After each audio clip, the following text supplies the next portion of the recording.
Welcome to our channel. Today we how to register with AWS Pinpoint for CRM messaging. Quick tutorial step by step clearly. To register with AWS Pinpoint for CRM messaging, begin by visiting the AWS Management Console.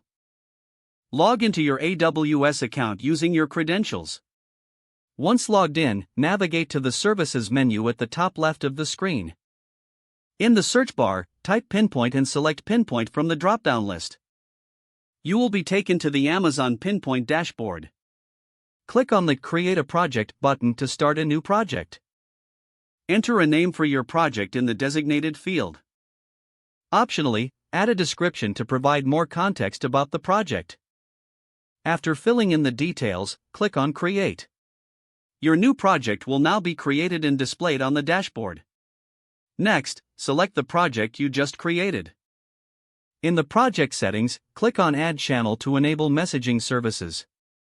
Choose the messaging channel you want to set up, such as SMS, email, or push notifications.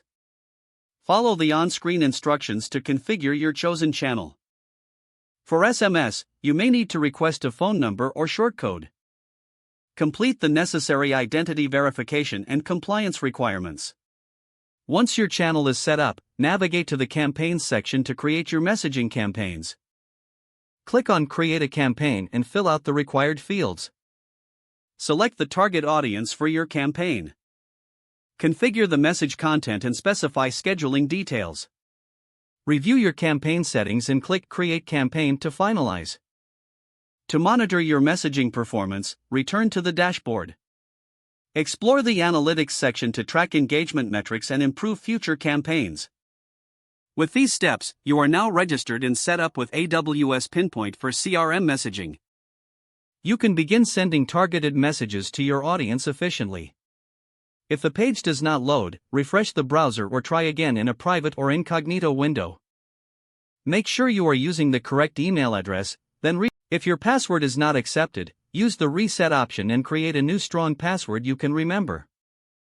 Check your spam folder for verification or security emails, then complete any requested confirmation steps. Don't forget to like this video and subscribe to our channel for more step-by-step tech guides.